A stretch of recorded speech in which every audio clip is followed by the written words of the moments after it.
guys. Sorry, I had to refresh. Hi. Sorry, we're waiting on Rex. He is away at the moment. Hi, are you guys excited for the course? Yes. You're on? Yep, we're on. Not quite. So, who's excited for RX17? Sorry, I was lost. So we got the live course coming up. A lot of people tried to get in the door, and some of them missed the other people. Yes, it went faster than we thought it would. We had a lot of tickets flying through the air. Before we knew it, we were sold out. We kind of wanted to touch base with you guys because we did sell out so fast. Yep. Oh. What do they say? Sad face. Oh yeah. But yeah, there will be other live training events coming in the future. So if you guys wanted to get in the door on the next one, stay tuned. And one of the places we're going to see it first is on the Rex Reviews podcast, which is on www.rexreviews.org. We usually send out a newsletter if any important new events are coming up. So you'll want to stay tuned for them deals. That'll get you zeroed in more quickly. Yes. A lot of people were asking about possibly purchasing video of the event, or that's something that's not going to be possible for these events. Some of the guys have proprietary information they don't want released on internet format, so that's something that a person's going to have to probably come and see live for a lot of that stuff. Anything that I can release on the computer, I will definitely make videos of and do like we have been doing on the Rex Reviews, so stay tuned for those. But there's some stuff in terms of competitive edge type technology and competitive edge type tactics and strategy and all that stuff that some of these guys want to keep for the course itself. So I didn't get permission to give that stuff away. Yes. We'll have a lot of stuff that is available to anybody that didn't make the class as far as content. We are going to be doing a lot of fun interviews. You'll get to kind of see some of the fun stuff, some of the behind the scenes stuff, but the actual course we can't actually show. Yep. We will probably be live streaming some of the vendors who come there with some of their new technology stuff. I think you guys will get a kick out of that. Anything, if we have guest speakers that show up or any special guests, there might be some special guests hanging around for interview and stuff. We'll try to live stream some of that. So Facebook live stream, stay tuned did we ever do one of those things yet? A Facebook live stream? We have not done a Facebook live stream yet, but we are going to get that in sync. We'll probably do a dry run here. Sure. Before we go full force at the event. What's up with the John Wick wardrobe lately? This is my threads, man. Don't you dig the threads? It makes me look more respectable. He's doing better than I did. Did you see the last video? Yeah, she's wearing like Al-Qaeda uniform or something. I was not feeling well. Scarf on her face. I didn't make her do that, by the way. She did it by herself. I didn't want to get you guys sick. Yeah, that's right. Someone asked Les Paul versus Strat. That's a guitar question. Les Paul for sure. I like Les Pauls, the feel of them. Strats are good too, but yeah, they're kind of boring in my opinion. I like the Les Paul. They got a good fat tone to them. For the newsletter, guys, you just go on to www.rexreviews.org, O-R-G, and you can sign up right at the bottom if you scroll down on the first page. Or if you ever email us or contact us, I'll automatically add you to the list. So it's trex.raves@gmail.com. Yep, R-A-V-E-S, not reviews, raves. Raves. Because when we set up that deal originally, we didn't know that reviews was available. And we were trying to create something new, and we decided, we'll just stick with the old name or people get lost too bad. But then they got lost anyway, so. And you guys can ask any other questions you want to about anything with rifles in general. But we are here available to answer your questions about the upcoming RX-17. We got a whole lot of different questions. A lot of people were looking for specific answers on equipment selection. And that's something actually that I did provide enough time for you guys between the RX-17 seminar and the live training event, which will come up in September. So from June to September should be enough time to get your equipment selection squared away if you should have to order a scope or rifle or mounts or anything and ammunition. But I would Strongly advise waiting until you come to the RX17 seminar. A big part of that seminar, maybe even a third of it's going to be on equipment selection to get you squared away for the live training event. And it's going to be incredibly difficult for me to give the proper amount of attention needed to any person on any given question in typing format, because there's a lot of infinite details, and that's a face-to-face kind of consultation that needs to take place. And also, the seminar will totally equip you so that you will be able to answer those questions for yourself. You won't have to ask the experts anymore, because by the time you're done with the seminar, hopefully, if you paid attention and apply all the logic that we teach you at the seminar, you will be the expert on long-range equipment selection, and you will know exactly which feature sets, which cartridges, what kind of scope configurations, what rifle configuration you will need to get your assigned job done. So come to the seminar, and that will answer the questions, because I would hate to give you an answer without giving you the opportunity of really exploring all the different realms of what you might possibly be doing with your long-range equipment. So once you come to the seminar, you're going to see the whole vast array of different things that long-range shooters do, and you'll be able to custom tailor your equipment selection at that time. And you should have enough time, if you do want to attend the live training event in September, to get that squared away. Dimitri says you're looking sharp. Well, thank you, Dimitri. I was trying to look attractive for you, I know. Yeah. And somebody is wondering about your opinion on Trump selling our internet information. He just made it legal. Yeah, I don't know. I missed that one. Did that happen today? There's such a slew of weird stuff going on with the internet, especially the Google and YouTube. That's another reason, guys. You might not believe some of the rhetoric out there about YouTube and Google pinching down on gun channels and things like that, but it's a real deal.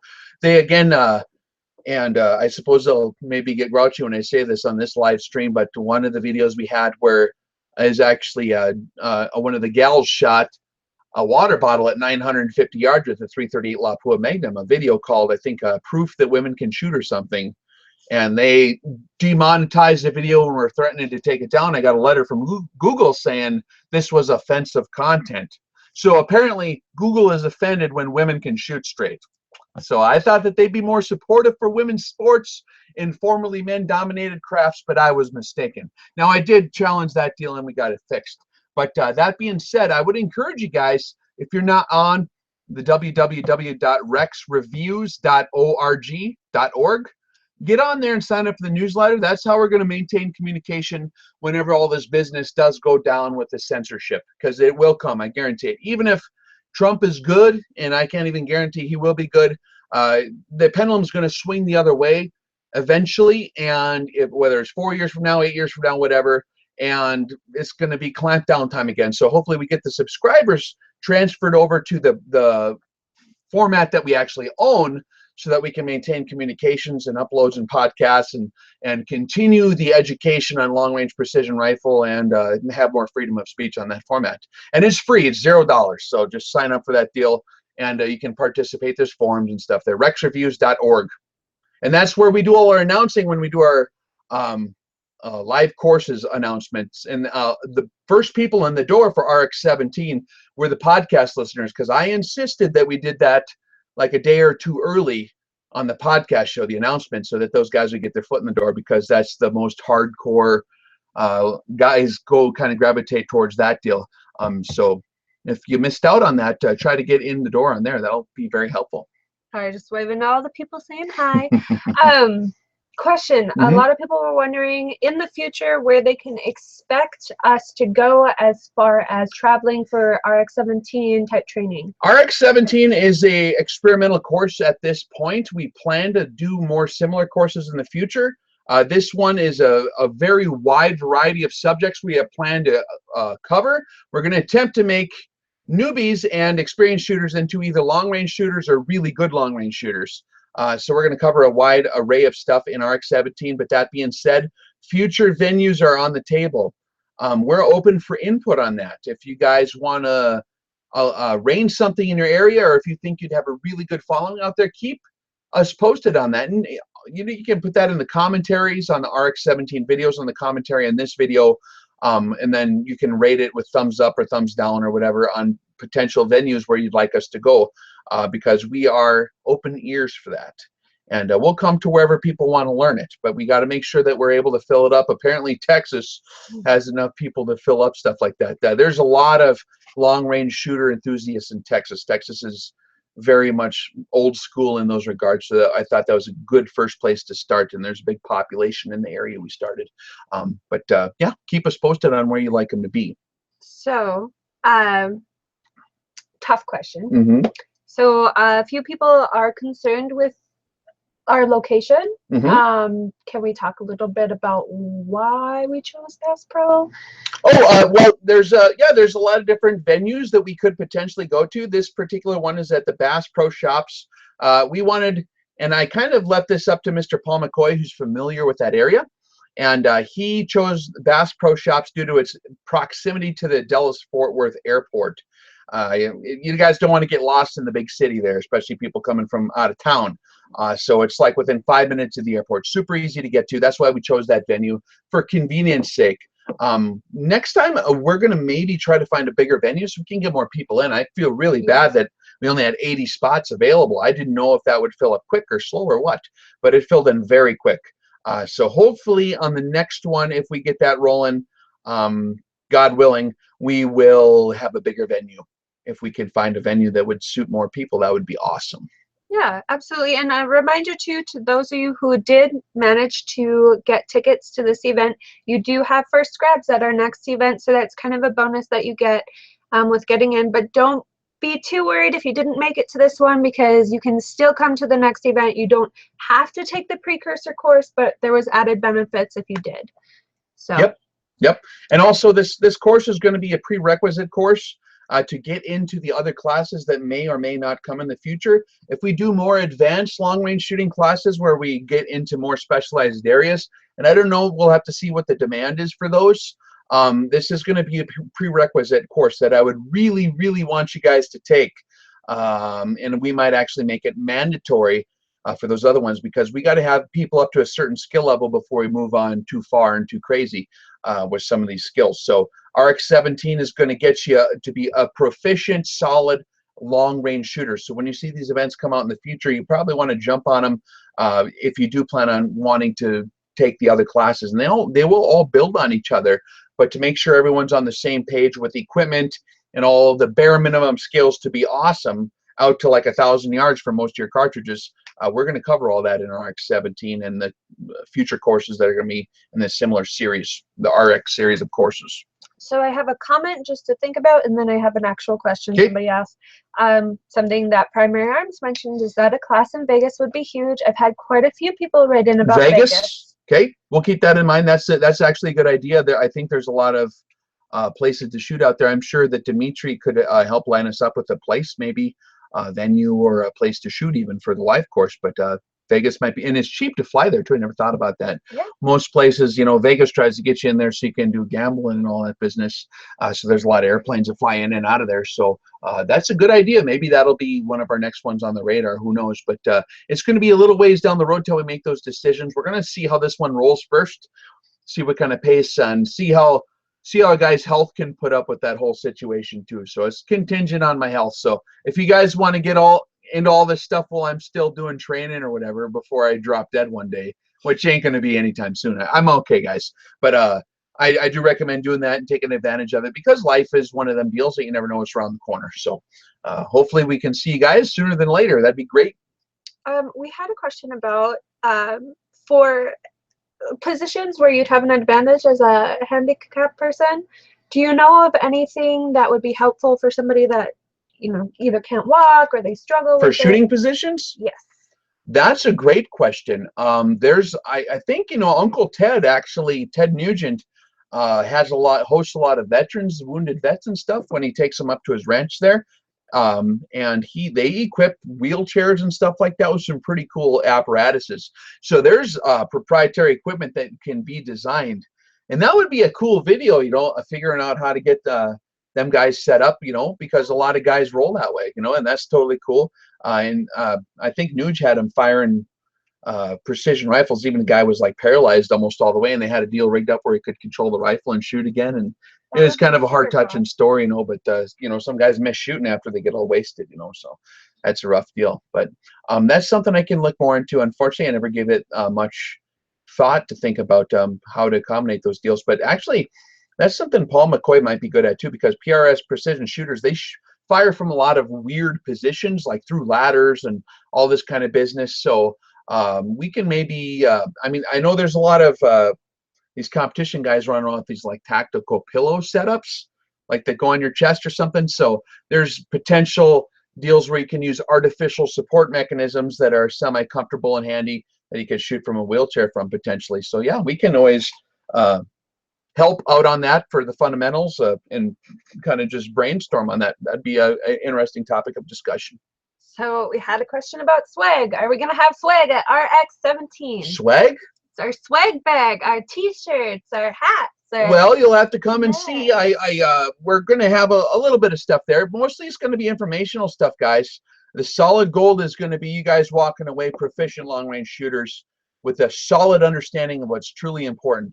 A lot of people who are into long-range precision rifle shooting know a lot about peripheral issues that are very interesting. And they'll quote certain things that are very interesting, like we talk about Coriolis drift or Magnus effect.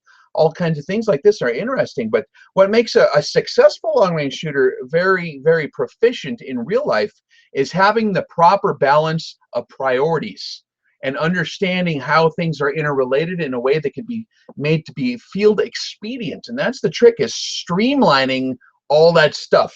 And a lot of guys are very, very well versed in the sciences of the different things that go into long-range shooting, but once you get them out there in the field, they're kind of like, it's a process to be able to put that together into a firing solution like right now that you can actually successfully get a shot off and hit the target, you know, and work out all the bugs. So that's what we're going to get you squared away with RX17. It's going to take all those loose streams of thought, like we said before, that we did over the whole Sniper 101 series. That's just the raw material.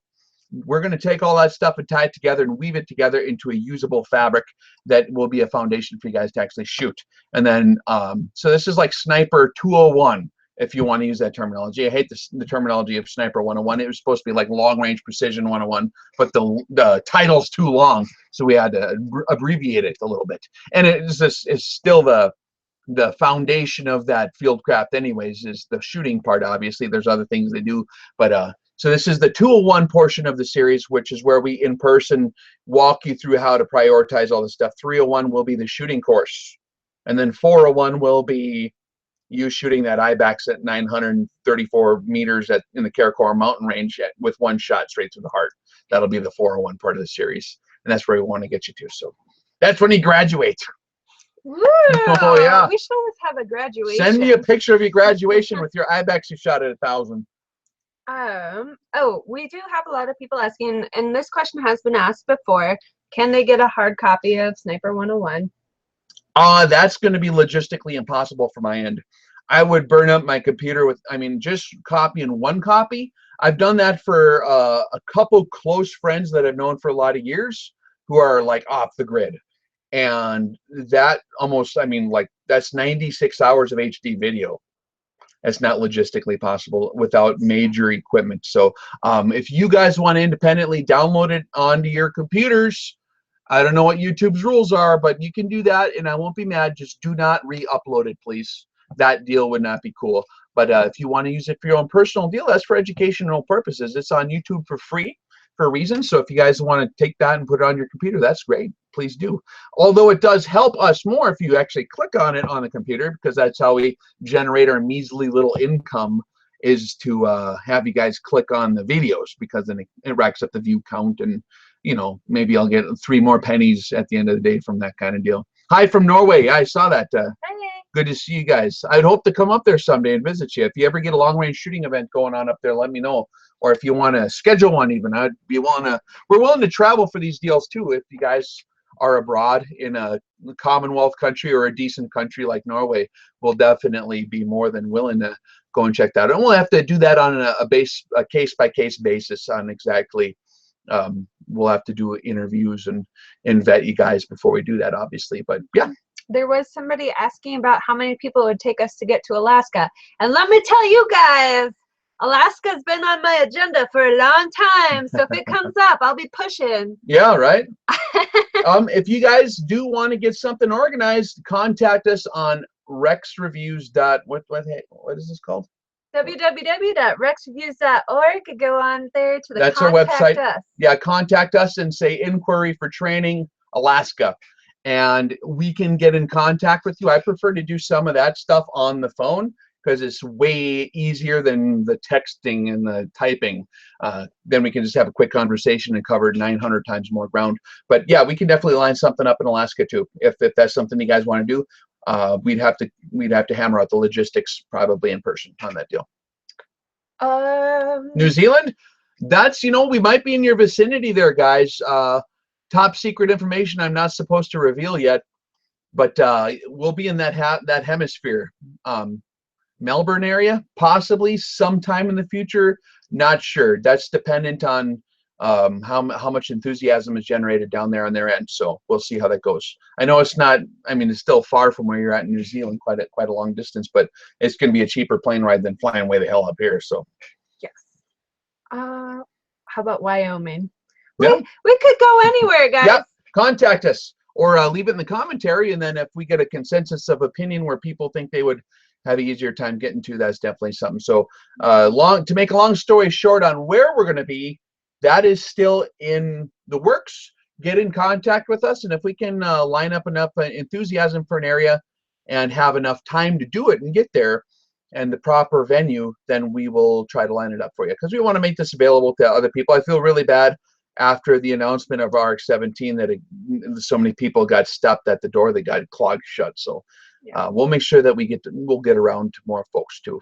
And I don't know how soon that'll be. It might be a little ways down the road, but when they do come out, you want to jump on them, because I don't know how many of these we can knock out. So it goes way fast. So how do you go about convincing? What are you looking at? Oh, how do you go about convincing your missus the value of $3,500 Schmidt and Bender? I don't know, man. Get her into it too. Get her into the thing. Women make awesome long-range shooters when they finally learn how to do it. Like my missus, and she basically knew who I was when she linked up with me and we got hitched and all that. So she wasn't surprised when that's what I spent my money on instead of rap CDs or stereo systems or Kawasaki's or whatever, snowmobiles, right? So I don't know what to tell you, man. Good luck with that. It depends on your rapport. You gotta interrelational dynamics. You gotta pick the right lady to begin with, and then you work the guns around that. That's right. Yep. Yeah. What was that the Terminator 3 said on that movie? What was it when he was trying to help John Connors with his dating skills? It was like, I do not have detailed files on human interpersonal relations or something. It was funny. That's what I was going to say, but I couldn't remember the line. Random fact, guys, I have not seen like 99% of movies that have ever come out. I didn't even start watching TV until I was 18. So I have no clue about she was like chained to the radiator in the basement in some church someplace, weren't you? Yeah, something like that. It was pretty close. Langley? Langley. Okay. Nope, sorry. All right. I think it was human. What? Oh, from the 7mm-300 Winchester Magnum die setup.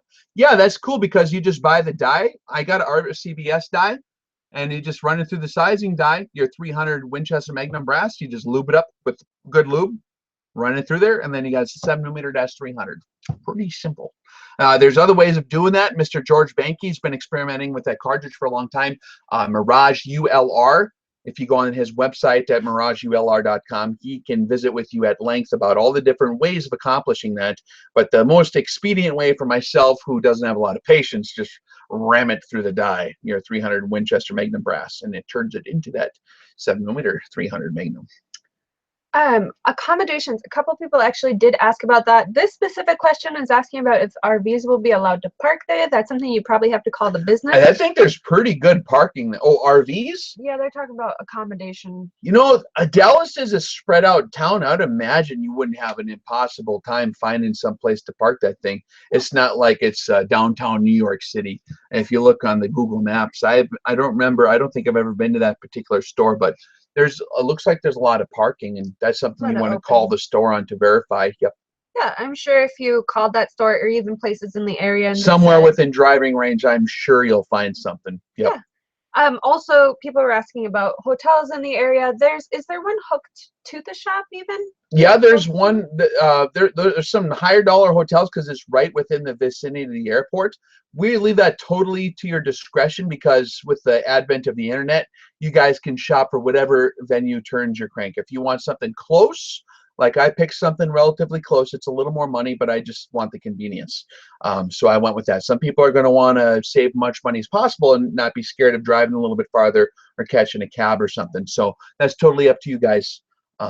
It's a big city, though. There's lots of different potential options that we didn't want to push you one way or the other because there's just too many choices. No, and that's totally. Yep, totally up to you guys. So this one kind of hits home. Has this recent buzz and how quick your event filled up made you feel like your channel is truly helping people? I hope so. Yeah. Yeah.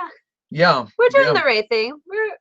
Yeah, I think that's what he's asking. Over the last 5 years, we spent a lot of money on the Rex Reviews channel, like just doing the reviews and stuff, and a lot of people are curious about things. So I spent a lot more time shooting and buying equipment. Like normally I'm the man of like 1 or 2 rifles, and I'm totally satisfied learning how those things work. But if you're doing a review channel, you have to gain more ground on some of those other things. So we spend a lot of coin. So this is finally reaching a critical mass where we can maybe pay off a little bit of that. So that's kind of why I am going with the live training deal. And a lot of different folks from different angles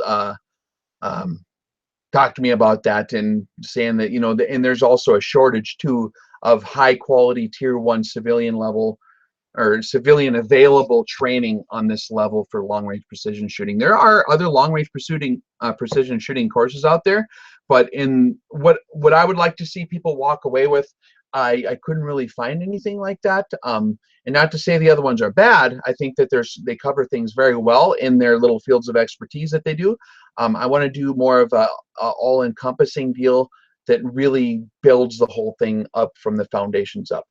So I think that it is going to fill in a spot in the market that wasn't there, and it's definitely something that I think would help a lot of people. Like if you've never been doing the long range shooting thing before, and this is something that's going to like just totally accelerate you in the right direction. So that's why we're making this available too, is because it's impossible to explain it all on video, guys.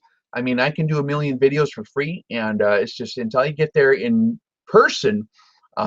Sometimes you have to look at a guy in the eyes and talk to him a little bit to kind of help to know exactly what he's asking. And when you're talking about range training, then you can actually observe what a person is doing. And that's not something you can do yourself. You can't watch yourself shooting and see what you're doing wrong. You need experienced eyeballs on you doing that. So definitely the training is going to streamline you and save you like thousands of dollars. So even though it costs some money to get in some quality training, and actually the RX17 that we just sold out on, maybe one of the reasons it sold out is that was our one-time introductory offer at that price. That's like a stupid low price.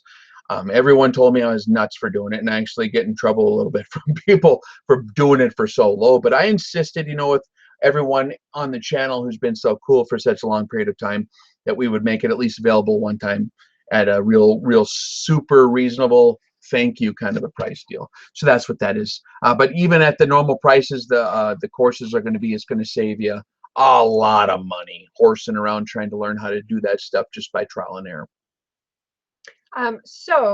Lorenzo wants to know if you would trade your friendship for a custom bike. A custom bike? For friends. My wife would kill me if I got a motorcycle. I asked her that before because I wanted a Harley because I think that's fun. I mean, there's other bikes that maybe run better or whatever, but I don't know. There's a lot of that stuff where we're at up here. And she made me buy a convertible for her. And so we got a cheap convertible. It was like really cheap, kind of little goofy old used one, So we drive that thing around, and then she can visit with me while we're driving. So, yeah. But yeah, I mean, if you want to send me a bike, man, I'll drive it. I shoot elephants. Elephants? What? I shoot elephants with 17 HMR to 1,000 yards on sure internet forums. You're not supposed to shoot I love elephants. this guy. I know. That's. I love internet forums. I was talking with the guy today about that, and some of the funny stuff you hear, and some of the funny stuff that people are dead serious about when they come to training classes or when they're doing forums or just visiting at your workplace or whatever. And there's some pretty good stories, man. Yeah. Mm. Can you talk about breathing for long range shooting? Breathing, that's something we're going to cover in detail. You can watch my video, Sniper 101, on marksmanship. There's different schools of thought on that, but basically, it depends on how you're laying behind the rifle, really. If you have a lot of muscle input on the rifle, like if you're loading the bipod and you got a nice firm hold on it and you're employing what they call recoil control type methodology, all of a sudden a lot of the biology becomes increasingly important, like your breath, your heartbeat, and then you're fighting your whole biology the whole time to get past a lot of that stuff. So breathing becomes very important. What most guys do, and the way my old man taught me to shoot a deer rifle back when I was a little kid, is you take in a few breaths, you kind of get your oxygenation so that you're comfortable, and you kind of halfway let out a breath until it's a natural respiratory pause, or when it feels about right. You don't want to blow it all the way out. You don't want to be oxygen starved. You just blow it out halfway, and then there's a natural spot where you can kind of just pause for a second. And that's the point at which you can be the most stable in your breathing to squeeze off a shot. If you have to take a couple breaths to catch your breath again, that's fine. Just and then pick up where you left off until you can make the shot. That's the best way to employ breathing control. In my experience, there's other guys that might explain a little bit different, but there's a natural respiratory pause in there. People have graphed that out, but to make a long story short, that's kind of how I do it. And that becomes less of a problem too. We're going to show you in the RX17 course in the live training events how to avoid having to worry about that kind of stuff, because there are different schools of thought on how to deploy a rifle, and whether you use artificial support, natural support, how you lay down behind the rifle, and there's ways to minimize or even completely eliminate that stuff from the equation. And we're going to teach you those little top secret tricks and stuff like that that the competitors use to win, and that the serious super long range precision guys all know about. And they all pretty much set up the rifles the same way, the guys who are very, very good at long range. And so some of the stuff you might read in a book about marksmanship, rifle marksmanship, or even the precise rifle marksmanship or whatever, might be a little different than what we're going to show you. But the stuff we're going to show you is what some of the top guys in the world use in terms of mitigating those problems. So you'll dig it. Show up for the next class, guys. So a couple questions-ish sort of things. I just want to comment quick. Lou is not in jail, and he has not been arrested. He just is slow. No, he's making his way down. He's on his way, and yeah, it'll be fun. We're not gonna knock out a podcast today. We're just gonna have a meeting and talk about future projects and stuff like that. Yep. Yes. So ever play with crossbows? Yes. Oh yeah, of course. Crossbows? Really? Yeah, we used to build them when I was like in grade school. We'd find an old recurve and strap it to a 2x4, and then you get a nail, and then you kind of like make it so it holds. That's dangerous, because when you think it's loaded and you got your safety employed and you're in the 3rd or 4th grade and you build a crossbow that's got like a 25-pound draw and you got an actual arrow in there, yeah, that's a little bit sketchy. So yeah, I play with crossbows, but not any of the nice new modern stuff though. That'd be pretty cool. A couple of people just kind of came back on, and we had already talked about doing another show in the future, but just so you guys know that there will be more coming, because we've had it asked a couple more times. So come on in, bro. Oh, you guys are gonna be so excited. Hello. Hello. Hey, he's here. Holy Moses. Turtle, is that you? Hey, we're live, buddy. Come here. Are you scared? We're on the camera. We're answering questions. Oh, look at him. Come here, Turtle. I gotta go. No, you gotta come over here. Something came up. You have to say hi. They think you're arrested. Yeah, they thought you were arrested for your binge there that you had, that hamster binge. Oh, dude, I went nuts. You don't have to come on the camera if you don't want to. If I knew there were at least say hi. I wouldn't have ate all those hamsters before I came. For those of you who don't know what the heck we're talking about, listen to the podcast, episode 7. Yeah. We talk about nuclear war and what we would all do in case of economic collapse and how we would survive. And Lou talks about the benefits of eating bite-sized pets. RexReviews.org, guys, the podcast show. Totally free. Check it out. It's awesome. Lou McCoy in the There he flesh. is. He's A real. rock star. He's a real person. How you doing, man? I'm good. How are you guys? Good, good. Yeah, so we're just visiting about the RX17 and how fast it filled in. Were you surprised or what? That's crazy.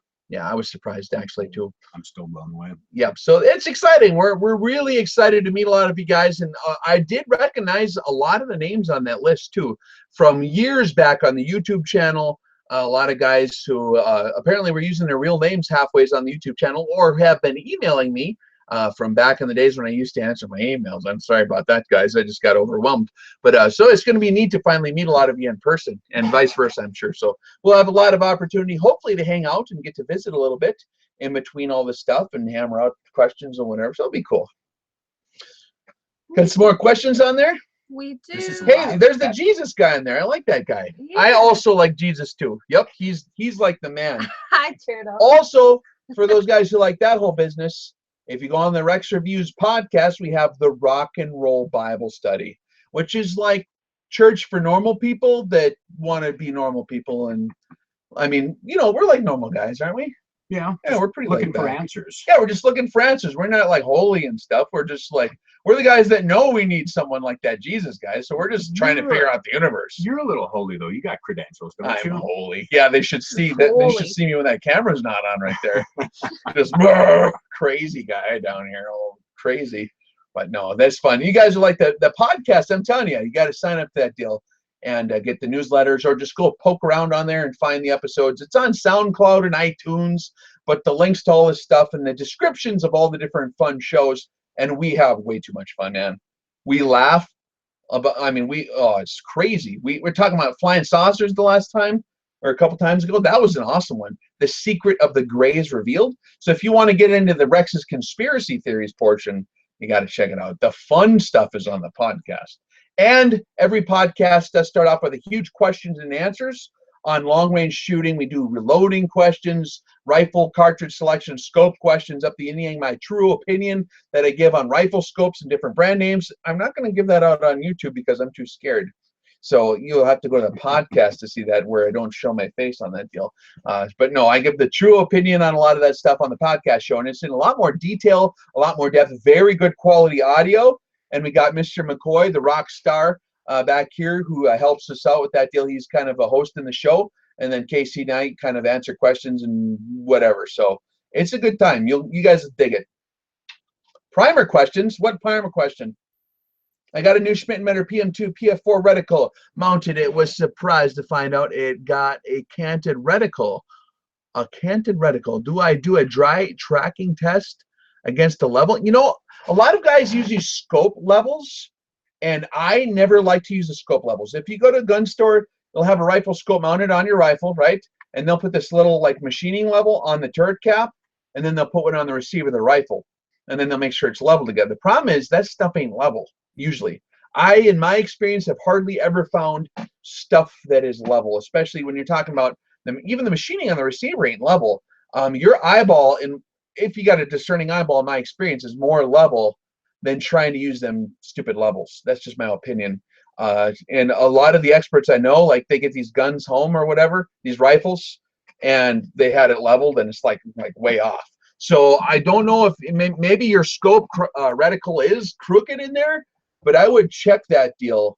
What I do is I just make sure the reticle is level, and if the turret's a little bit off, then I don't think it would be on a Schmidt & Benner, but I mean, if it is, you could contact them.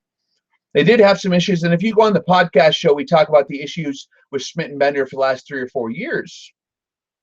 Top secret information that maybe no one knew about, so you probably want to check that out. It's in our scope hierarchy video, I believe, or podcast episode, one of the earlier ones, and you can look. We do rifle scope hierarchy, and I do talk about some of the issues with some of the major brand names, so dig that. That was all the way back in #1. Was that #1? That was the first one. That was the first podcast. Holy smokes, yeah. Yeah, so check out episode 1, guys. Start from there. We're talking about all kinds of cool stuff. Primers. Flash hole size to primer powder selection. How much can this affect accuracy?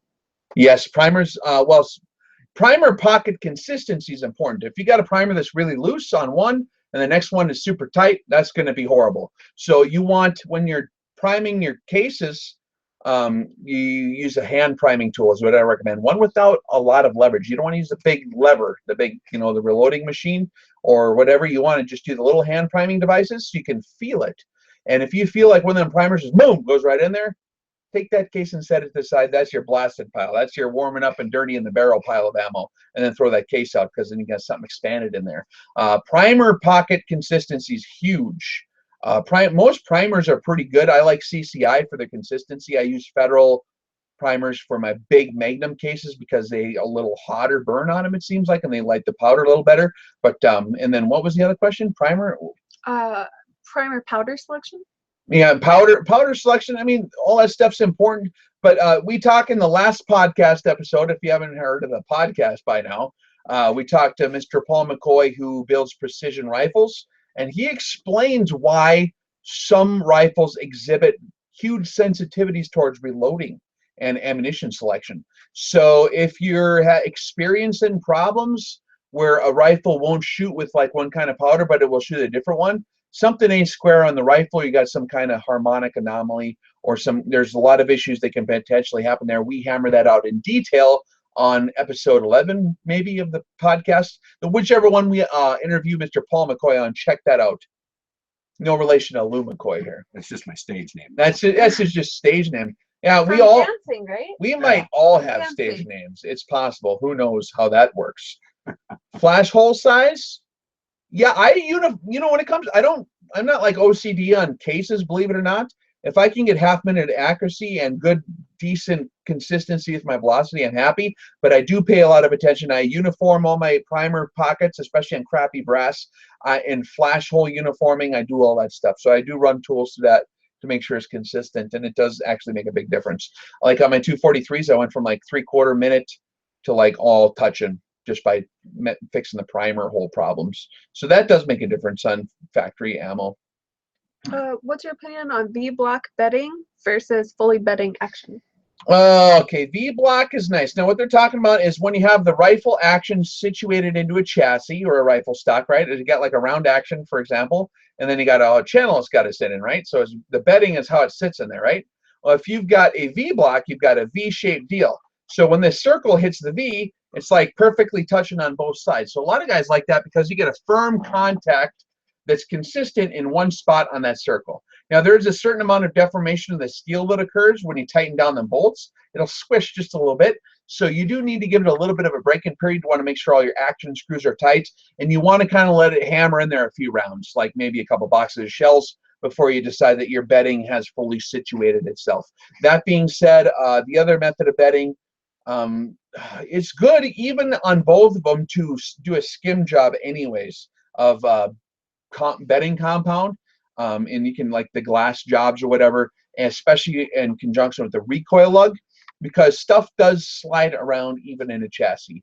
And even on my tier 1 chassis, I insist that they're skim bedded, which means just a tiny bit of bedding to tighten stuff up. I want it to be like one monolithic unit where there's no weird resonation patterns happening with the harmonics whatsoever, to where everything's harmonically sound.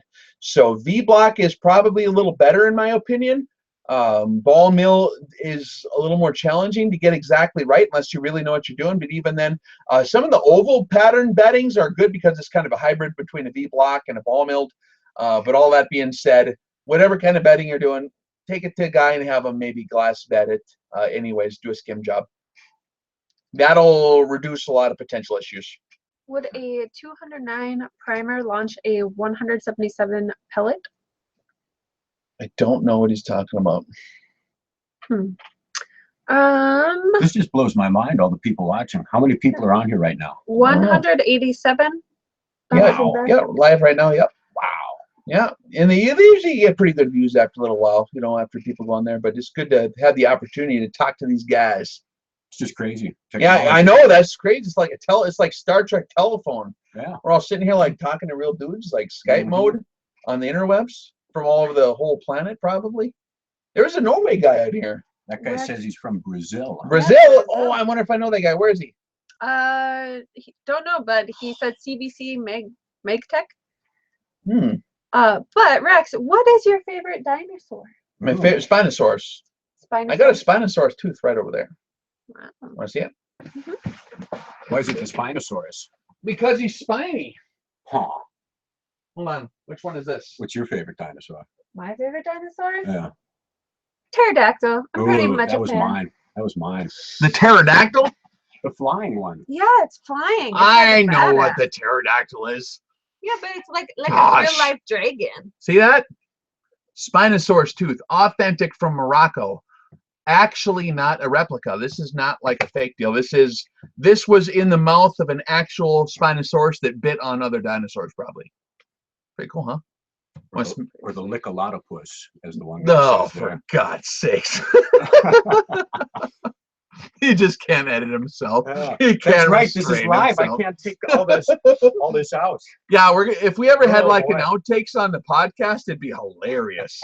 Because we get frustrated. And you're like, oh, better cut that part out, right, Lou? We have that liberty with that, though. I got a Mosasaurus tooth, and I got a shark's tooth, and I got We got all sorts of lights, and teeth. I got trilobites, and I got all kinds of cool stuff over here. Ugh, that one guy says it's fake. Nope, that was real. That's a real one. I have an aunt who is a legitimate fossil dealer online. She deals black market, well, not black market. She deals fossils. She actually works at a lot of museums doing the casting and all that stuff. But yeah, so she has access to the actual fossils themselves, and that was a real Spinosaurus tooth. I was just reading in National Geographic about how all the black market trading of all these endangered animals perpetuates because of museums and collectors. And Sure. It's just crazy, and they're starting to like arm and train the natives wherever these people are to keep an eye out for the poachers, and they prevent them. And They wanted me to help train those guys once. really, Yeah, apparently the poachers are like getting really well equipped now in certain areas with night vision, and they got like they arm their militias by doing that. So they got the poachers are like actually arming infantry units going around poaching stuff nowadays. So they needed a little help, but we won't get into those stories. But yeah, I definitely know what you're talking about. it's ridiculous, though. Yeah, it's a market. Shooting all the cute critters for their I know. horns and pelts. And I would do it if I was Buffalo Bill back in the day, man. I shoot if there's so many buffaloes, you couldn't even, I mean, who thinks that far ahead that you might make them go extinct? No one would have believed that when there's 80 million buffalo roaming the prairie until there's like 60 of them left, and like, oh well, that was a bad idea. I'm glad they didn't go extinct. Them are cool. The bison. Yeah. Those things are cool. Did you know that Leupold discontinued the Mark IV ERT? Nope. First focal plane? What the heck was Leupold up to? And they must be putting their eggs in a different basket someplace, huh? The Kales. What is that? That's a scope. That's a pretty nice optic. Yep, that's out of Europe. Yep. They're wondering if it's as good as 34 mm2. PM2? Let me see. Yeah, I'm gonna go back and check. Iowa, same price as Iowa. Oh man. Is it as good? Iowa, you got to pick which class of Iowa you're looking at, because some of those, like their 40 millimeter main tube stuff is really amazing, and you wouldn't even believe how nice it is till you look through one. You get into the 35 millimeter ones, are really nice too. And I mean, Kales is right there in the top tier, though. I mean, like right nipping at the heels of tier 1. They're in the same general category, probably, to be honest. They're totally different animals, though, too, at the same time, because Iowa is a different construction style. The glass is incredible on Iowa, and they're very rugged. But in terms of mechanical precision and stuff, it's East Block style construction, which if you like more of that refined kind of style, then Kales might be a little nicer in those regards. But I mean, Iowa does use shot glass that's like polished properly, so there's no glass I've seen that beats the Iowa stuff. So that's pretty good stuff. Yeah, they're both really nice optics. It's honestly hard to compare those when you get up towards that top level scope, because like it's so close. It's like, what's better, a Ferrari or a Lamborghini or whatever? It's like, well, they're both way nicer than what I got. They'll both definitely get you a speeding ticket. So, Lou, where does your voice come from? How do you get it to do that? my voice? Yeah. How do I what? Oh, how do you He get your was voice born to do with like it. that? No, I wasn't oh, baby, actually. baby, You I weren't was born with it. No, but one day in like 7th grade, maybe it was 8th grade. Puberty hit him. Puberty, like a ton of bricks overnight. Primary arms DMR scopes for M1A. I like that HUD scope. I think that's pretty darn handy. the 4 to 14 HUD. Anything with that reticle. I think they make a 1 to 8. I'm actually got one on the way that I want to try, a 1 to 8 with the HUD reticle. The HUD is kind of their fancier. It's kind of developed for DMR applications, and it gives you your leads. It gives you a lot of different ranging calculations, BDCs, but it's done very smart. That would actually be a decent scope, I think, for an M1A. And supposedly from guys who beat the crap out of them say they actually work, which is rare. I talked to the engineers who tasked out to get those things engineered properly. And when they were talking with the factories and the manufacturers, they insisted on like the higher grade glue, which is how they kind of put them scopes together. And there's certain glues that are more brittle than others. Some are more plastic, some are more pliable, some are more sticky and gooey. And so they got the glue that works good with recoil mitigation. And that alone, just spending just a few more dollars in certain key areas can really solve a lot of problems. So it's the devil's in the details on any of those deals. But yep. So a lot of people commenting in about Syria. Do you have any comments? Yeah. Oh boy. Should we want to get into that whole world? Okay. I think that, oh man, have you heard about the news in Syria? What about it? So like there was a chemical attack in Syria, right? The other day? Yeah. And then Trump's upset and wants to do something. Yeah, well, and then, see, like the whole news and CNN and the whole mass media is going really nuts trying to get him on this whole let's attack him mode, like they did 4 years ago. Last time there was a gas attack.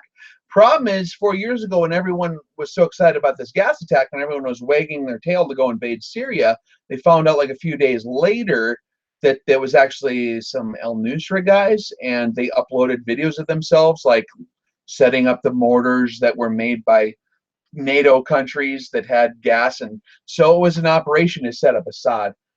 And I don't like Assad. I think he's a horrible guy. I think that they should all blow each other up. That's my opinion in Syria. Just blow each other up. You guys fight your own civil war. That's my opinion on Syria. I don't think we should have anything to do with anyone else's civil war.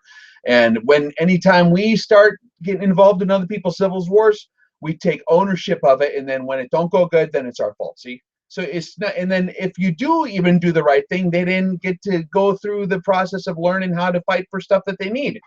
Like one of the reasons the United States treasures our freedom so much is we had to spend our own blood to get it. So they need to maybe spend their own blood to get their freedom. That's just my kind of angry opinion. That being said, the world is not always as straightforward as it seems as they put it on the news. There's a lot of shenanigans going on all over the place. There's a lot of ways you can get people to bomb each other, and I don't know. That's something for the podcast. Let's save that for the podcast. Now this video just got banned because we talked about that whole deal, but that's all right. Slippery slope either way. I think Banker Atlas makes a very good bipod. What? Oh, see, I made people angry because they already invested in the deal. See, little bit. 6 I don't know. I don't know that guy over there. I'm just saying I'm suspicious because there's an old saying saying "Cui bono," and if you're starting to win the Civil War through conventional means, and you know there's one option that will make you lose, I don't think anyone's that damn stupid. But maybe there's some people that cycle. Maybe he did do it. I don't know. Maybe he did. 6 Hour new Spose line. Any comment on quality ruggedness? Sig Sauer, which line? The new SPOCE. I'm sorry. What? Spose line? I don't know. Maybe scope line. Is that what they said there? Maybe you spelled it wrong. A lot of that stuff. I mean, Sig Sauer doesn't actually build scopes. I hope people understand that. I'm pretty sure they don't. Like Sig Sauer is a company that's over there in Europe, and I think that's in Switzerland, isn't it? The Sig Sauers. Most of that stuff is contracted out. So a lot of the Sig Sauer stuff, in all honesty, is stuff you're going to see on other brands that are cheaper or more expensive. It's just rebranded from the same Asian sources. Just like most American-made scope companies that are supposedly American-made, that stuff is all Asian, and a lot of it comes out of the same place. Me and Paul McCoy have a video where we're going to talk about that. We talked about that on the podcast too. Different brands and different manufacturers, and they just changed the name on them. Mm-hmm. Yeah, we're getting into a history deal here. So if France helped the USA, that's true. They did. There we go. Yep, that's true. Yeah, and it's not that. I guess when I give my little commentaries, it's just my current deal, I'm always open for correction on this stuff because I wasn't there and I have no idea what the hell's going on. All I know is that none of it makes sense because it don't make sense to me to just blow each other up in the first place, right? So when they're all doing it, I don't know. I just couldn't see any guy who could run a country or have a civil war or whatever. I just who would use chemical weapons in the first place? What a bunch of turkeys, you know? So if whoever did it needs to get blown up, and we'll just leave that to them guys to decide. That's not my whole area of responsibility, man. They're all like holding Rex accountable. You're wrong on Syria. I don't know. I wasn't there. That's not my line of expertise. Yeah, I don't know. That's my opinion, so I'll give it because I have opinions. Which news source do you get your information from? There is no news sources, guys. I hate to break it to you. It's all opinion. It's all filtered opinion. When you turn on CNN, you don't see the news. You see some lady talking about something.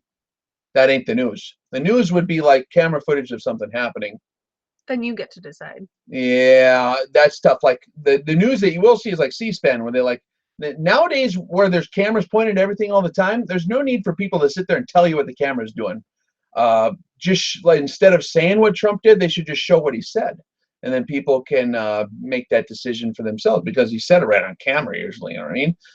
Rather than people filtering opinions or like whatever, you know, like if the Congress are having a discussion on a deal rather than everyone talking about it, I think people would be a lot better off not listening to people's opinions on news stuff, especially alone, without checking the actual footage itself, because I like to get stuff straight from the horse's mouth. So I don't base my opinion too much on what other people say, unless you got it. You know, I mean, there's some, like with the Syria deal, for example, I mean, there's not a lot of cameras in Lifetime pointed over there. I don't know.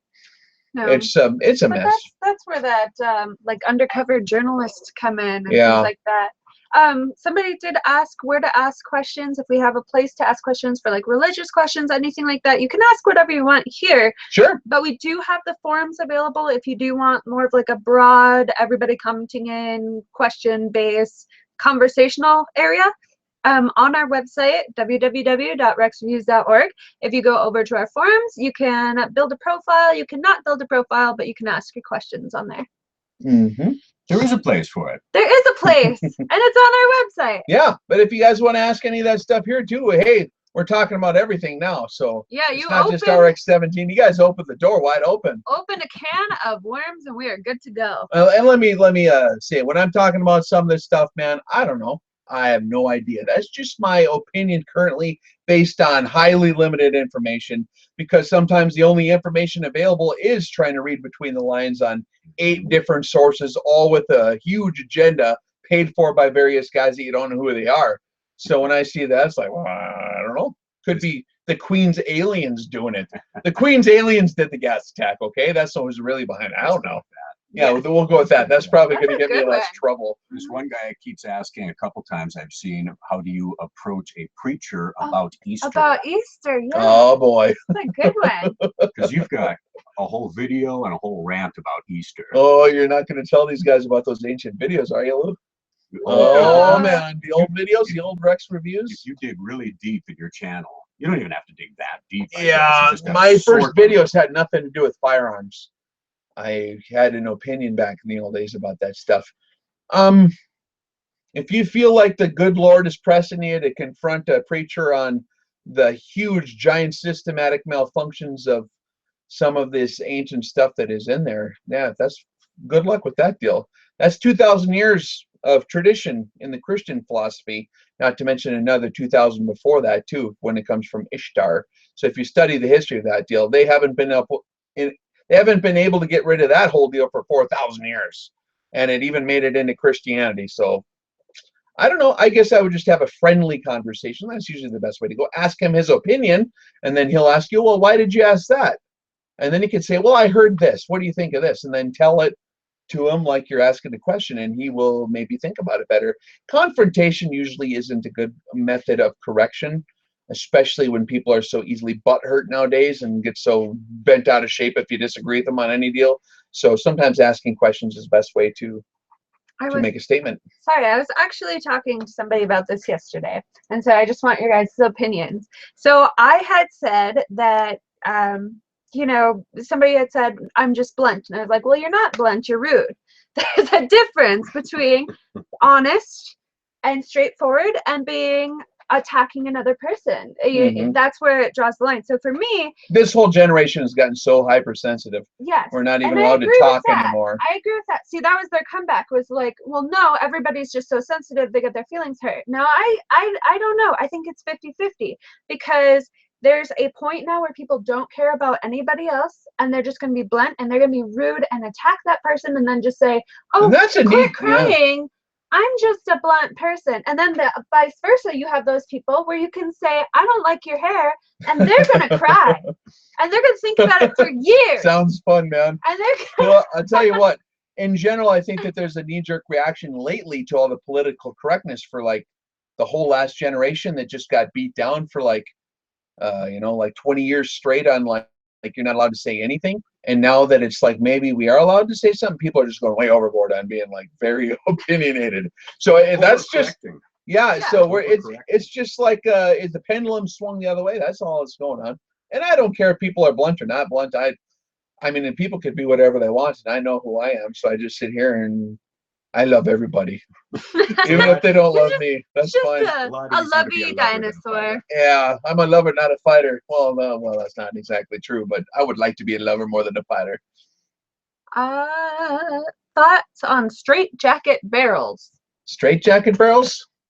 Like where you can't move? Oh. Like, yeah, like these? I prefer a good padded room barrel myself. A straight jacket barrel? That's a brand name, huh? Must be. Like I said before in the last live stream, I'm so conservative with my equipment selection, and I have really delegated myself to the task of trying to make normal equipment be awesome. So a lot of the high speeds new stuff I'm not familiar with, to be honest. And I'm very conservative with my equipment selection. I stick with those things that have worked for me. A lot of those I would need to review before I could have an opinion on. So we'll put it like that.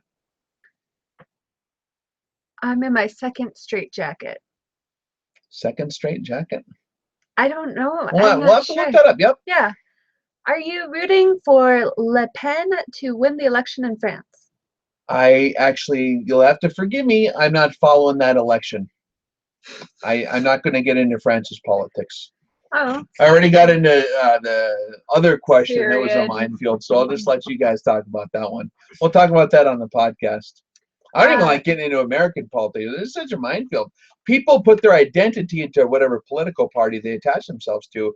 And I think that politics is important because these guys are going to make big differences in whatever they do. But honestly, like when you're attaching your whole persona to it, there's two different schools of thought. One is that everyone's an individual person. And like for me, as for me and who I am, I can be whoever I am, and if some politician guy that I may or may not endorse does something that, you know, I'm not like attached to that. Like my whole soul isn't contingent upon how that deal works out because I got my own life. Some people, and I'm not trying to be mean here, through maybe and it's the social engineering has set it up in such a way where people really don't have lives and they have to live vicariously through an identity of a group identity, whether that be a rock, you know, like a goth identity, or a like rock and roller identity, or like a social justice warrior identity, or like a you know, whatever you pick, whatever political party or your stupid sports team or whatever. People will put their identity in that because they don't have an identity of their own that takes up all that space. So if you're looking for an identity, then that's where people get very overly passionate on some of that stuff that we don't have control of. That being said, I'm not like, I mean, politics is important. I do engage on a local level, especially. And on, you know, I mean, you guys know my rant videos. I've definitely engaged in political rants and rhetoric and all that business. And I've harassed my representatives to the point where they basically hate it when I call them. So it's good to be involved firsthand, if anything else. That's my opinion on politics in general. Well, and something to think about too is, you know, moving forward, anytime you stem any beliefs off of any situation, you should always go to the root. And so, I mean, if it's not broken, don't fix it. That's a good way to look at politics. If something's changing too much or getting too crazy, or people are coming up with ideas way out here, going to the root of the problem and going back to you know, the first steps on how to do things, that's how to fix it. That's my ideas anyway. It's always good to backtrack. We'll go to the source of it. You know, it's kind of like whether you're getting the news from a talking head that's got an agenda, or whether you're getting your religion from a preacher who's got his own agenda. It's always Can be the same kind of story. It's always filtered through somebody with their own stuff going on. So, and if you got a decoder for those filters, if you're familiar with those filters are filtering, then you can kind of have a better idea of what the message was before it hit the filter. But sometimes that can be like you need a lot of experience to get to that point where you can navigate that whole planet. Savage 338 La Ploie. Yeah, Savage makes good rifles, guys. They do. I never thought they were cool because, like, when I was a kid, there was other cooler stuff that's more Mall Ninja. But Savage makes really good rifles, and especially in the last 10 years, they make some really cool configurations.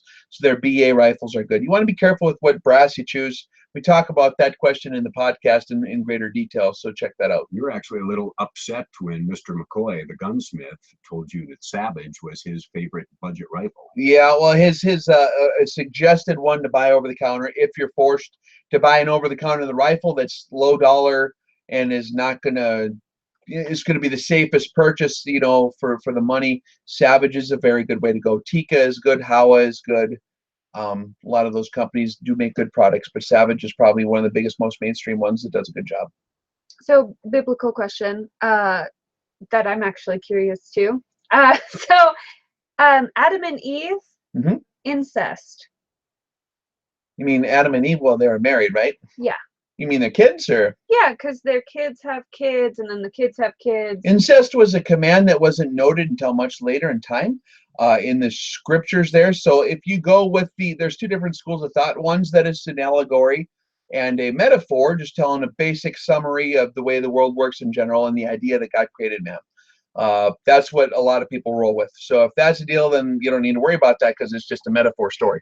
If you're going with a creationist, literalist perspective of the Bible, the explanation for that deal would be that command was not given till much later, which it wasn't if you read the text. And if you look at it from the creationist point of view, scientifically speaking, what they would tell you is that the full genetic template was available from the creation, and the genetic material had not been degraded to the point to where inbreeding was an issue at all, because you had perfect DNA for the first bunch of generations. And if you study genetics, you can see how it takes a while for negative traits to be amplified to the point to where it's lethal or detrimental to a species.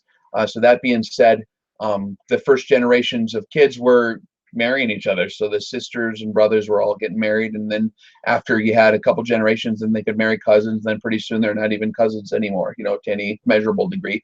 So it wouldn't take but 100 or 200 years before you wouldn't have that whole level of intermarriage, if you will. But the genetic slice of the gene pool would have been much more full if you want to look at it from that standpoint. If that's the way you roll. If you roll the other way, then that whole deal ain't a problem because it's a metaphor. So I suppose that's covering both legs of the equation there for you guys. Good question, though.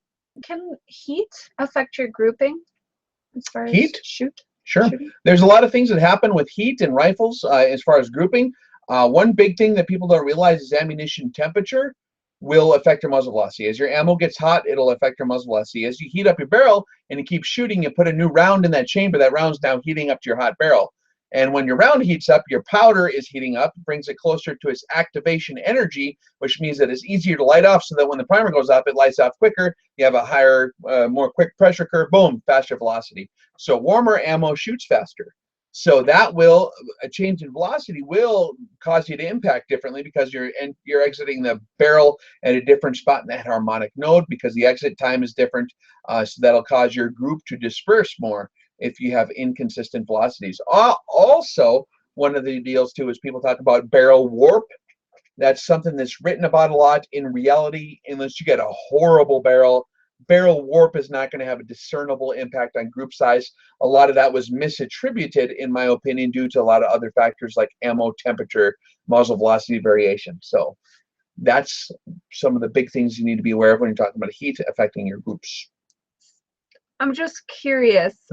Sexy Rexy. Oh, yeah. Dad's heading to bed. Good night, Glock meat sandwich. What? Who is this? Glock meat sandwich called you Sexy Rexy. Well, that's hard not to say It's that. hard not to. It's impulsive. Why won't the Army correct humidity error in handbook? Question marks. They're traditionalists, I guess. It takes a lot of bureaucracy to change one of them FM manuals, I'm sure. Yeah, I mean, good luck with that. Then you got to convince a bunch of old colonels, that's what I learned. You know, there's a mentality in a giant bureaucracies like that that make it very hard to get some of them things corrected. But yeah, the FM-23 field manual for the U.S. Army, sniper field manual has a section on how humidity needs to be adjusted for, and it's like totally wrong. It's like the opposite, and it's wrong too. So yeah, and we have a video on that on Sniper 101. They're just wrong. I don't know where they got that information from, but whoever told them to put it in the book was not correct. Do you have an opinion on wolf ammo? Wolf ammo, that's great to run in Kalashnikov rifles, SKSs. Yes, gas impingement systems like AR-15s with this more straight wall cartridge design of a 5.56. That's a steel cased ammo with so a lot of them have like a finish on them, like a lacquer finish that keeps them from corroding. That gets a little bit sticky when they get hot. Sometimes they burn dirty enough it can clog up your gas ports. It's hard on your extractor because it's a steel rim case, or it's a steel case and all that. But steel cases were designed to be very effective in the Kalashnikov rifles and some of those, but you have more of a taper on the case. You know what I mean? So some of those frictional extraction issues are not as big of a deal because they fall out of the chamber easier. But yeah, so I like to run steel ammo in my firearms that were designed to shoot steel ammo. 7.62 by 39. Yeah. Sorry, somebody asked about your AR back there. The rifle? Yeah. Oh, AK. Sorry. Is that what they said? Yeah, okay, so if you is see it? right here, that's a That way. Hungarian AMD 65, right?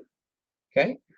And if you look right behind Lulu here, that's an Armalite AR-10 with a 1-to-6 primary arms ACSS. Should we bring them up closer? Yeah, you could bring this one over here. The people want to see this in the daylight again. The big one. That's probably what they're asking about. That's the 243. That's a Remington 700. It was originally an SPS, and then I put a AWT chassis. This thing is heavy, man. Yeah, Holy crap. it doesn't even wiggle, man. It's cool. But it's got the AWT chassis, okay, applied weapons technology, aluminum chassis, real ergonomic, accuracy, international mag kind of deals, 10-round mags or whatever, or 20-round mags. And then this deal up here is an Accuracy Solutions bipod extender for Wiggly Rexy over here, who wiggles all the time now that my nerves are completely destroyed. This will extend the length of your bipod. So you just flip the steel open. It's all carbon fiber, which means that it is really strong but really light.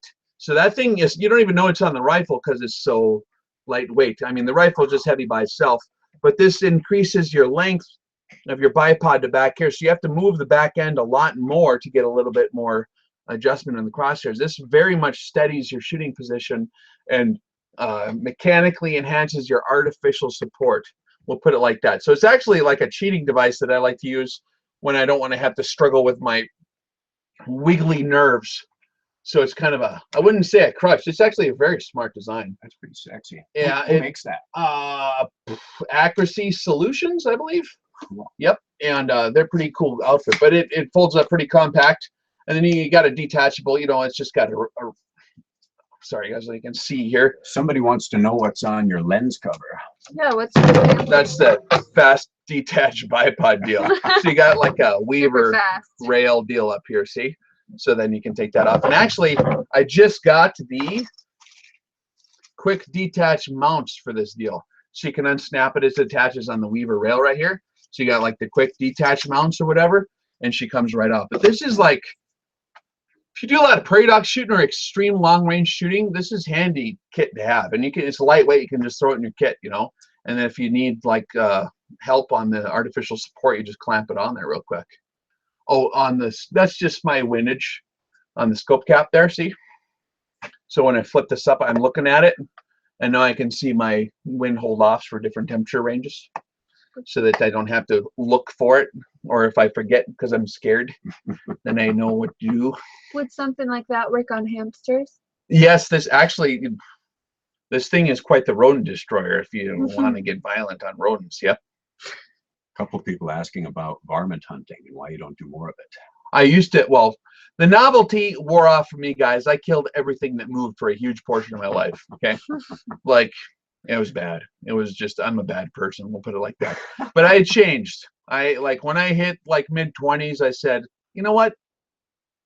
I don't need to do this anymore. I'm good. I already killed everything, so now I'm good. So now I just shoot steel.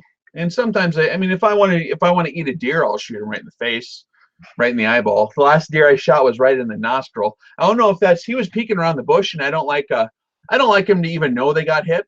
So I shot him right in the nostril with my 105 grain AMAX out of my 243. Actually, my other 243, not this one, but the other one. In the nose, though. Yeah, he was like peeking around a bush like this, watching me. So I just kind of laid down. I had all the time in the world. I got a good position, and I got her dialed in, and I was like, and you don't want to make a shot like that unless you know you're going to hit exactly where you're shooting, because if you miss a face shot, you just blow his snout off. I've seen dudes do that. That's not cool, you know. So I like to make sure they're dead. But that sucker, I mean, he had a quick passage into the afterlife. I'll tell you what. Like, he just, I mean, there wasn't a mark on that deer even. I went up there and he couldn't find any mark. There's no bullet holes, nothing. The bullet went straight into his nostril and just boom, all the energy is expanded right in his brain pan there. So yeah, it's a clean kill, I would say. Someone asked who your favorite sniper is in history. Favorite sniper? Of all time. And oh, the sniper rifle? Sniper and sniper rifle. Oh boy. All together. I maybe I'm weird, but I don't have a favorite sniper. That's a horrible job, guys. That's like a really bad job. I mean, yeah, I suppose I would like snipers that help my country win, right?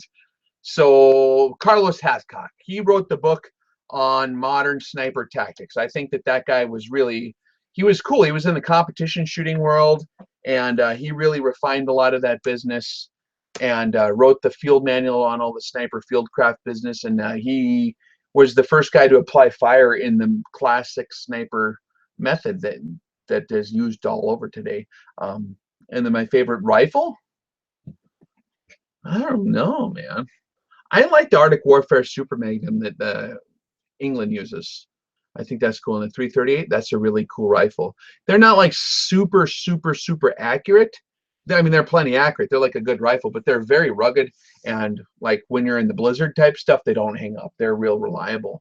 And they're a heavy duty rifle. And they're just cool, man. So the Accuracy International Arctic Warfare Super Magnum 338 Lapua Magnum, they got the L designation over for the military, but that's a civilian designation, so people can look that up. What's on the wall? Okay, that is a 1898 Craig Jorgensen, right? You know, like Theodore Roosevelt would have carried up San Juan Hill when they had the state-of-the-art technology. It's one of the first U.S. military rifles with a flat shooting cartridge design and a bolt-action rotary magazine. Really neat design. One of the best made military rifles probably in history from a machining standpoint. Just really nicely made, and I love those. I got a couple of them. And then that's A3 Springfield 30-06. Rex, please, I cannot trust gun forums. I trust your opinion. Is it safe to shoot a 7.62 by 51 NATO in a 308 chambered bolt action rifle? I wouldn't do it. You can get away with it. A lot of guys get away with it. I've done it a million times, but I wouldn't do it. I wouldn't recommend it. You'll have pressure issues potentially. Just it's a brass thickness issue and a chamber difference. 308 has a chamber that is released in such a way, sorry, 7.62 NATO is going to give you more room for expansion for thicker brass, because 7.62 brass is a little thicker, especially around the neck is a critical area. And if you try to run that brass in a 308 chamber, as your bullet tries to dislodge out of that case, there's less room to expand, and it'll shoot out of there, but you're going to have pressure. You're going to have a lot of pressure. And if you're reloading, you can reload to accommodate that. You can load down quite a bit using 7.62 cases if you're going to run it in a 308 chamber. But factory military ammo out of a 308 civilian chamber, I wouldn't recommend that, and most manufacturers wouldn't either. So we'll defer to the manufacturers. If it says 308 Winchester on there, then I wouldn't put 7.62 in there. If it says 7.62 on there, then you can run that. But that's probably the most safe answer to give. And for good reason, man. I mean, like, especially in hot temperature, you get a pressure spike in hot temperature, man. That's gonna hose you bad. It's gonna be a bad situation. People wondering about RX17. There is going to be more classes. Krog Johansson. Krog. Krog Johansson. Ah, the Norwegians pronounce Craig Jorgensen. Oh yeah, Jorgensen. Jorgensen. Yeah, okay. I'm not Norwegian, guys. You'll have to forgive me on my pronunciation of Craig Jorgensen. Krog Johansson. Yeah, that's cool. What's your opinion on M14 for DM long-range shooting? Oh man, I mean the military has fielded the M21 for a long time, and the M1A and the M14 platform rifle for DM applications. They're plenty accurate for those applications. It's not a precision rifle though. So, but DMR is not really a precision application either. You just got to hit a dude running around, and what you need is firepower and hitting power and relatively, you know, most of that's on the shooter. Most of these rifles, when I say they're not like super precision, they're still going to outshoot an excited infantryman trying to hit a guy that's shooting at you. So for DMR applications, which is what that usually is, guys running around in a firefight and you need to be the guy aiming the rifle because you're already got full contact or whatever. That's a totally viable platform for those applications. Now, if you're trying to do precision shooting for competition or for classical precision fire sniper applications, then it's not going to really cut the chase as easily. You'd have to do some you'd have to do some modification on it to get it to hold those standards. I'm just gonna talk back. Old dog, ask your question. I'm not ignoring you. Old dog? Old dog feels like we're ignoring him. Oh, so no. does Jeffrey. All right, I'm not. But we'll ask another one. It's hard to I'm read these looking things for as you. they're flashing through because we're sitting. I dimmed down the computer screen so it's not wigging out my eyeballs. I got that Hillary Clinton syndrome going on, where if any light hits me, I just start wigging out because of my neurology. Good thing we got your body double. Though. Yeah, The Rex it's the double. body double. Oh yeah. Does the change in muzzle velocity due to temperature change the rifle's harmonics? Yes. Yep. And that's why you have a major point of impact shift usually. So anytime anything in the system changes, pressure, dynamics, or muzzle velocity, that's going to affect your harmonic signature for sure. Harmonics is the reverberatory signature of whatever the heck's going on with the rifle. Anything that moves differently is going to give a different harmonic. Primary choice for K Hornet small rifle or small pistol? I don't know. K Hornet? And that's something I really shoot. You'd have to ask some reloading guys some of those questions. It's kind of out of my genre, guys. The K Hornet. One guy says that you put your bipod on backwards. I did. Did you? Mm-hmm. Because I'm stealth mode now. See, like that. I like that. It's fancy. Do you like cats? Cats, I hate them. I hate cats. Well, they taste horrible. You ever eat one? I have not. Yeah, don't eat those things. Imagine. Yes, I like cats. They're fuzzy. They meow a lot. How long did it take Mrs. Rex to become comfortable providing shooting solutions to you? Oh man. Well, she's actually more of a shooter. I'm the spotter when she's shooting. Spotting takes a lot more experience than shooting. A lot of outfits actually structure it that way, where the more senior person will be the spotter because that's where all the math is required. And so I usually let her shoot because, like I said before, my nerves are shot, and she's naturally a good shot, so I'll direct fire for her typically. And that requires years of experience to do that in an efficient manner. So that's something that I delegate that responsibility to myself. As spotting is harder than shooting by a long shot, in my opinion. Shooting's pretty easy. The shooting part of long range shooting is not that hard once you learn the proper fundamentals.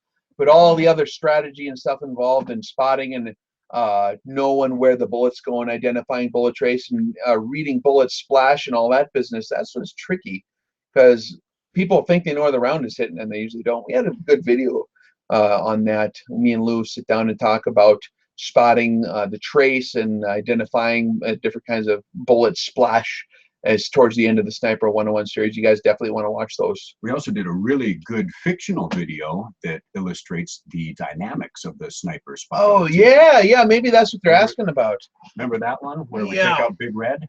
Yeah, there's a fictional movie we made where what is it called? Objective Big Red or something, or Santa versus the United States or something. Something with Big Red, I think. Yeah, you guys got to watch that. It's pretty hilarious. But that chick actually helped us out. She's like an actress. Like that's what she does. So we helped her with one of her projects, and then she helped us with this deal because we needed like a shooter, you know. And we thought, oh, this would be fun to get this British chick to shoot the sniper rifle, and I'll spot for her on this mission, doing a Santa Claus interdiction mission, you know, because Santa Claus was trying to kill us or whatever. It's a funny movie though, and educational. Yeah, but we go through the process of what it looks like to go through a firing solution in full detail in the field in a fictional form that we could actually film in detail with close-ups, because that's really hard to film in real life, is when people are actually doing it, because you get in their way and they can't do what they're supposed to do, and the camera has to be pretty close to see what they're doing. So we fictionalized it for you in an entertaining fashion. One of my favorites. Yeah, it was funny. They asked about when there would be an Easter Bunny movie. There's That'd watch be my fun. old yeah. That'd be fun. Yeah, that'd be pretty funny. Oh, there's some pretty good comments here, guys. Some of them are pretty funny. Well, thanks a bunch for hanging out. And if you guys have any more questions on RX17 classes, definitely get those posted on here. I usually keep track of a video within a day or two of when I post it and try to answer any questions that it looks like a lot of people are asking. Also, if you did sign up for the RX17 class, we did send you an email telling you what to expect before the class, because we're going to send you pre-class material to study before you go in there, so that you don't come in there not knowing what a cartridge is, or not knowing some of the basic terminology, or even some of the intermediate terminology. We just want to make sure everyone's on the same page, and we're going to send out a lot of cool stuff with angular adjustments and stuff. What are mils, what are minutes of angle, stuff like that we can get hammered out ahead of time. Links to different studies that you guys can study, so that when you get to the class, we don't have to spend so much time on some of those deals, that you will have had a chance to review that in full detail. So stay tuned on your emails there if you signed up for RX17 to get those special materials. There's going to be another one or more after Yes. that, isn't there? There gotta will be more. Yeah, there's going gotta to be more training classes there. I think that's looking positive, so stay tuned for upcoming training classes. Those will be announced on the podcast first, so if you're not on the podcast, check out www.rexreviews.org and sign up for the updates in the newsletter and all that business. $0, no commitments, whatever. We'll just keep you up to speed when these training events come out. You'll hear about it before the YouTube channel does, and once we put it on YouTube, that thing was sold out within like very quick. It was nuts. It was Very really fast. quick. So we give you a head start if you're on the podcast show, if you want to do or if you're signed up to that newsletter, to have a chance to sign up for these events and get a head start. This one guy really wants to know on your thoughts on having a stainless barrel melanite treated for increased life. Now, there's a lot of good questions like this that are coming up, and we're going to cover those in the class. To make a long story short, I'll hint at my answer. There's a lot of really interesting subject matter when you're talking about equipment selection that is really so far on the periphery of actual effectiveness in terms of how much advantage it gives you or it doesn't. And I don't want to say it doesn't have an effect, because every detail does have an effect. But that being said, you're not going to notice any discernible differences just from the treatments alone. Like there's chirogenic treating, there's all different kinds of treatments. There's nitriding of the bore. Some of those things will have effects on barrel life, you know, or chrome lining barrels and stuff like that. But in terms of the rifle being more accurate for the application of precision rifle fire, we're going to help you sort through the stuff to be worried about when you're talking about equipment selection, and the stuff that you don't need to be worried about. And a lot of times, the stuff that people do need to worry about is stuff that they didn't even know existed. And the stuff that they thought they would give them the competitive edge is stuff that's not even on the radar in terms of actually hitting the target better.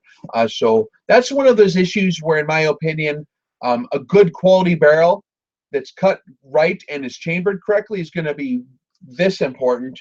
And then the treatment of whatever barrel you have is only going to be this important. So a barrel's effectiveness is going to be contingent on the overall quality of how the rifling is cut, how concentric the bore is in the middle of it, and how anal your gunsmith was when he chambered it and threaded it and got it all aligned with the action. That's going to be the big deal. So that's where I would focus my attention on issues like that, is getting everything done correctly and going with the good quality barrel. Treatments are kind of inconsequential in all practical applications, in my experience. A couple folks asking about RX17 and if there's dropouts. Is there Or a waiting list? list. How does that work? If we can swing, if there's a significant amount of dropouts, and we did put in the details there, that's not a refundable deal due to the logistics of securing the event and the venue. That's all pretty much been, that's already pretty much gone. So there's no, there's probably, I don't anticipate there to be a lot of dropouts. If there are any spots, or if we can swing some kind of deal where we can get more people in there, we'll definitely let you know. But that's going to, again, be announced on the podcast show first. Because that's something that's in more of a controlled fashion. There's less people on there, and that's the ones who are really looking for the event. So if you want to stay tuned on the events, we will send out newsletters on the podcast. If you sign up for the newsletter, we will have your contact info, and we will send out a blanket letter letting you know there's a slot available or a number of slots available. And that's also how you can get in better, more efficient contact with us if you have any questions or concerns or comments or anything like that in regarding the training or whatever, is you can contact us there. The letter that I did send out to you guys who did sign up for RX17 is going to be the Real Rex Reviews email address. So if you see that in your inbox, that's me saying howdy. So you do want to read that and keep track of those when those come in from that email address, and I'll keep you up to speed on the RX17 preliminary study material. Another thing with classes and stuff, guys, a lot of you are commenting where we're going to be, when we're going to be there. You know, you guys kind of determine that. If you have a large group of people that want us to come to a certain area, or just want classes or private lessons somewhere, and you're willing to, you know, get Rex there, that's kind of... Yeah, we're taking that on a case-by-case basis. If you guys want training, let me know. We'll see what we can arrange. If it's a viable option, we'll get it done. We'll have to hammer out the logistics to make sure everything's covered properly and in order and a fair deal or whatever. So just contact us through the email at the website there, rexreviews.org, and that's the best way to get in contact with us for those inquiries. So that's where I'd recommend going. But we're willing to go anywhere. We'd like to find something for the next big venue, a larger venue that more of you can fit in an area that's easy to get to. I think Vegas or any place where you got a major airport that's cheap to get to, where a lot of folks can get there and not have a lot of hassle trying to find the event, would be preferable in my opinion. But if you do have something else special going on, just let us know. And we are now in the training business, guys, so we're available for hire to do long-range precision rifle training. Just let me know, and we'll get it lined up for you. Rock and roll, guys. Thanks for tuning in to the live stream. We plan on doing these periodically without cause or without warning too, and just if we're bored, we'll come on here and answer questions and visit. We do like having the company and talking with you guys and answering questions. So All right, rock and roll, guys. with that, I guess we're out of here. Yep. Thanks for everything. Have a good one, and we'll catch up. Stay tuned for the next podcast. We're going to have a lot of fun on there. And also, we got lots of new cool reviews coming up soon. And we'll catch you in Dallas, Texas if you're signed up for RX17. And stay tuned for upcoming training events. Bye. Later, guys.